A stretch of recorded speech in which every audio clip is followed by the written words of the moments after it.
give you three things, three ingredients, three sauces to juice it up your backhand.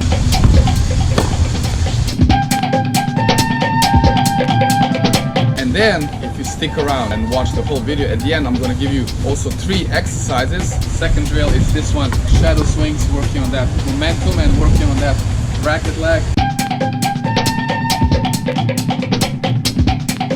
Hi everyone, my name is Milan from Serbia. I'm founder of TENFITMEN and I'm a professional tennis player and coach. Welcome back to another TENFITMEN video. Today I'm gonna show you a couple of useful tips that should or hopefully will help you to improve your two-handed backhand.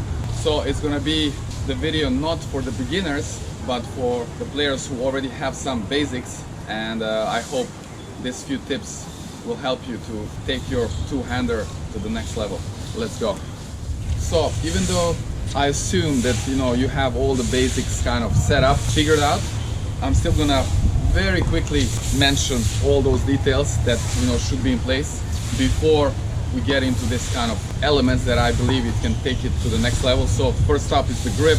The dominant hand should be a hammer grip, or in my case or case of some pros, it's a little bit more extreme towards the bevel number one, so it's going to be a bit more on the top. This depends on the way you hold it, and depends on which arm you use more in the backhand. The non-dominant hand should be right on the side, and usually it's like Eastern or semi-Western forehand for left-handed players, so you want to make sure that you align that correctly. Then we have that initiation swing on time. When you have split step and the simple turn, get that uni turn, right, all set up, the rack take back, everything is there, good like wide stance, you're in a good balance, and then you have the weight transfer forward. So those are the basics. It's very important to start with that quick turn, get that racket high, right, and then after you need to go below the ball and then brush it up. So this is very general. Now I want to go more specifically into some details there, elements, some of which I believe helped me to improve my backhand. At least I got better feeling, at least I got it more consistent. It's definitely not perfect, there is always a room for improvement, but it definitely helped me, and I feel more confident and I can come up with the shots that I wasn't able to do before. And also on the big points, I wouldn't feel that much, I don't want to say fear, but like lack of confidence, because now I have these little things, these elements that help me to get it always right, in a good rhythm, with a good timing, and get a nice feel on every shot. So first I'm gonna give you three important things and very, very specific details or elements that I believe, if you focus on all of them, at least one or two should give you that like special feeling, or it should take your backhand to the next level. So I'm going to give you three things, three ingredients, three sauces to juice it up your backhand.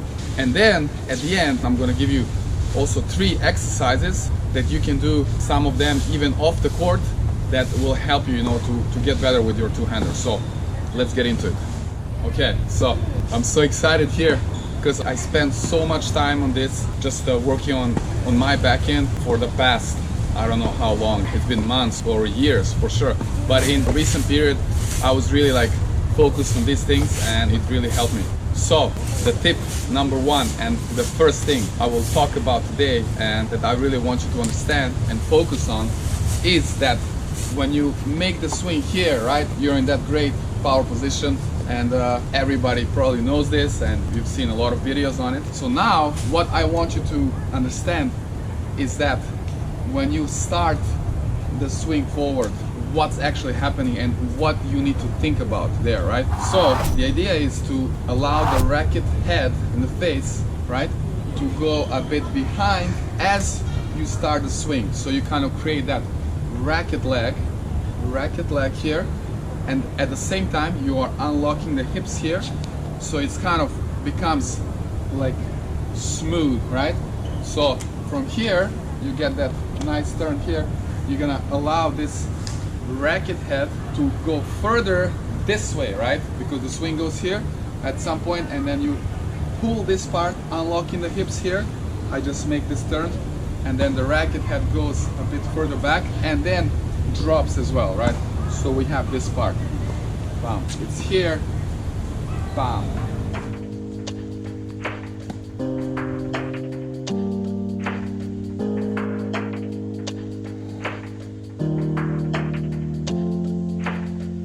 So when you get in the power position, the tip is to focus on that, unlocking the hips by doing this rotation here, but that has to happen naturally, and then allowing the racket to go back, which is actually the consequence or the result of the mechanics that you have, right? And that is the turn and the pulling of the handle forward. So it needs to happen naturally. You need to create that momentum and the whip, which will generate effortless power later through the shot.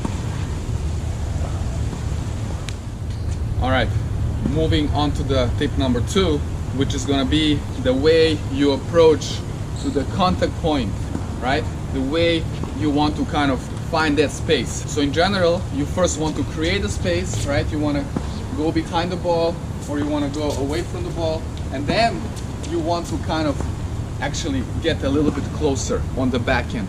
It's a little bit different than on the forehand, right? If I play there, the forehand, at the contact it should be a bit more in front, so you see the distance, whereas on the backhand, I want to get a little bit closer here, like almost I want to be a little bit late.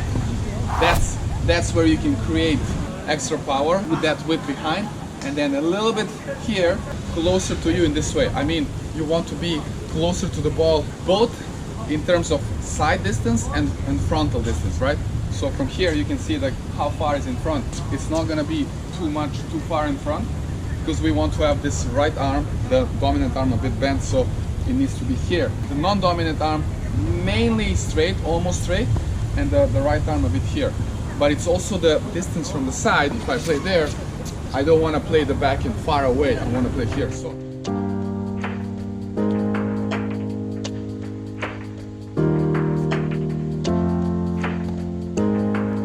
creating the space first, and then getting a little bit closer to the ball. And the important part of this tip is that where you want to hit the ball here.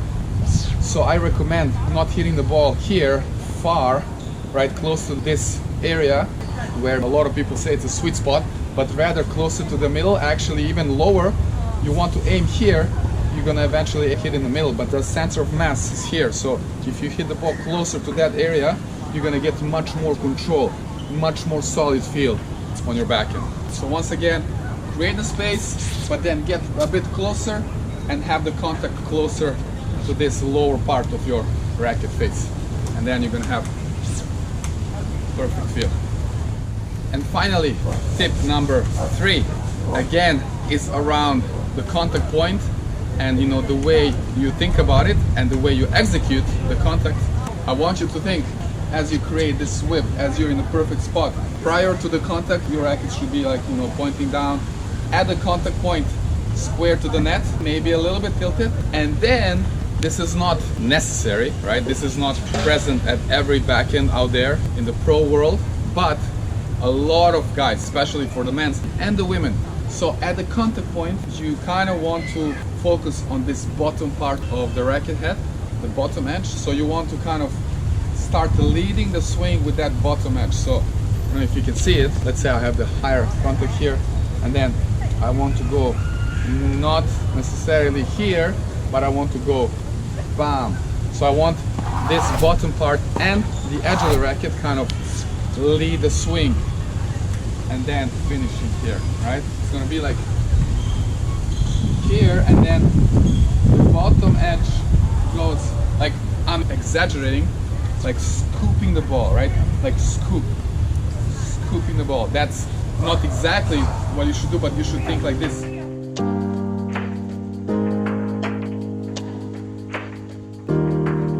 And it's important that this happens after the contact, or at the contact and a little bit after. If you do it before, obviously you're gonna send the ball high.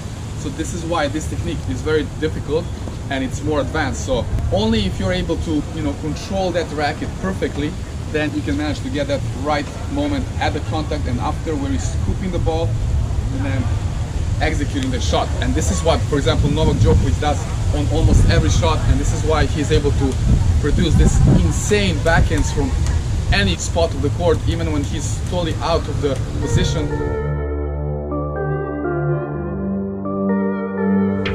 Because he does that scooping thing, and then it's much easier to get the drive.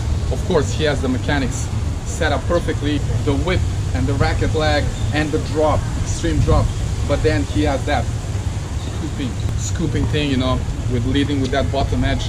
It kind of a little bit flattens out the ball, you know, the shot, and gives even some kind of not usual rotation. It can look like a backspin or side spin, and you also see this with a couple of other players. For some it's more obvious, for some less. For example, Daniil Medvedev, he's on the extreme side of that. He almost hits every time with some backspin. But then you have Bautista Agut, Carreno Busta. I was making a video of our training, and he's also doing similar finish. So I hope this tip helps. So once again, you want to kind of think about the bottom edge and kind of scoop the ball by leading with that part of the racket after the contact point. Okay, now you're all set. You got these 3 tips in the bag. Once again, I'll just go quickly do the recap. The tip number 1 was creating that whip and the racket leg with opening the hip and allowing the racket face to go behind your wrist, so you kind of create that momentum. Tip number 2 was about the contact point and how you create the distance first, and then you get closer to the ball, you know, both in side and frontal position, and then how you want to get the contact closer to this bottom part of the strings. And the tip number 3 was focusing on that bottom edge of the racket. When you hit the ball after contact, you want to scoop the ball. So, having said all that, I'm gonna jump right into the 3 exercises that you can do to improve your two-handed backhand, and some of them are related to these things that we talked about. The number 1, you can start off with working on your left-handed forehand, which you do by having your regular grip for backhand, and then you just release your dominant arm. So this is gonna be my grip for this exercise, and you can do this against the wall or with some friend, player, coach, whatever. It's gonna be the same swing. So if this is my backhand swing, right, I'm gonna try to copy that here. This one is gonna feel weird, you know, this one is not natural, but you kind of want to use your knowledge for the forehand that you have to get that thing. So you kind of copy that, and now you want to focus on that swing far behind and then getting the racket drop here. And always, yeah, stepping out here.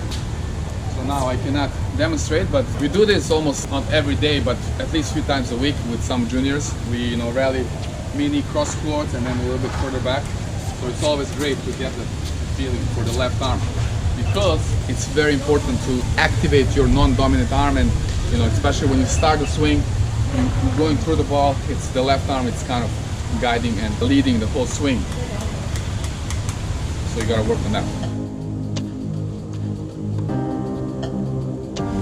The exercise number 2 that I would like you to do, it's more like a shadow swing drill. And this one is great because you can do it anywhere. You can do it in your room, on your bed, jump on the bed, you know, you have the racket. And this is related to the tip number 1, which is kind of getting that momentum here, right? With creating this racket leg and then opening the hip.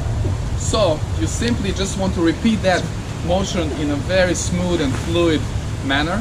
So I really like to do that, and I do it very often. You know, when I kind of lose the feel, I don't know what's happening, and then I just stand there and do it for like 20, 30 times. So I get in the side position, right? Side stance. So it's not in there, but I'm just gonna focus on this part of the swing and then how I go here. So I literally repeat this for 20, 30 times, right? So watch this. You want to kind of transfer the weight here with the swing, and then I allow that racket to go there, right? And then again, I also use this opening of the hip here. So, bam, here, right? Make sure you get the nice flow. When I tell this to some club level players, you know, they struggle a bit, they kind of do it. It's not connected, right? It's all like broken. So you need to practice. You can look at yourself in the mirror.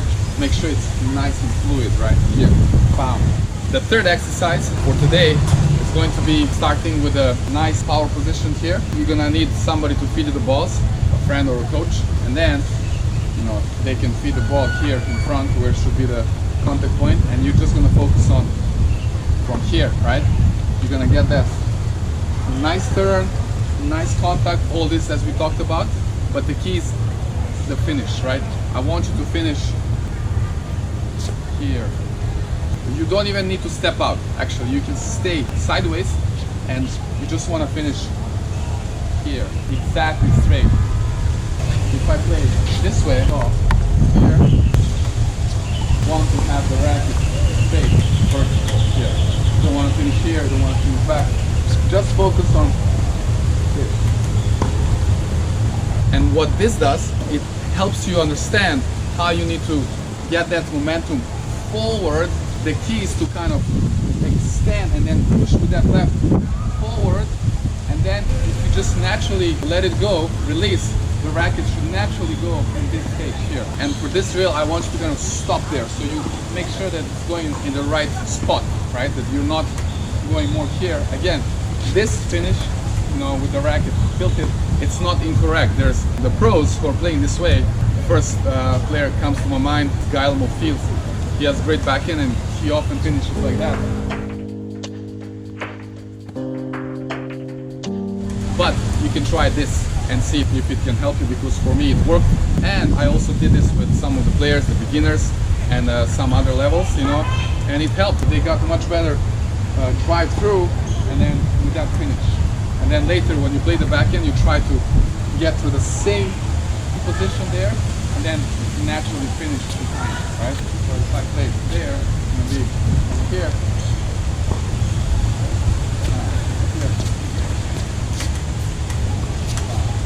So one more time to recap the 3 exercises.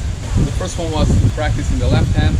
You have your grip for the backhand just by releasing this one and practicing the left-handed forehand. The second drill is this one, shadow swings, working on that nice fluid, you know, momentum and working on that racket leg and the hip opening. And the third one is starting here with a high, you know, racket position. Get the ball like here in front, somebody can feed it, and then you just finish high with staying in the side position. Wow. That was down the line. See the cross.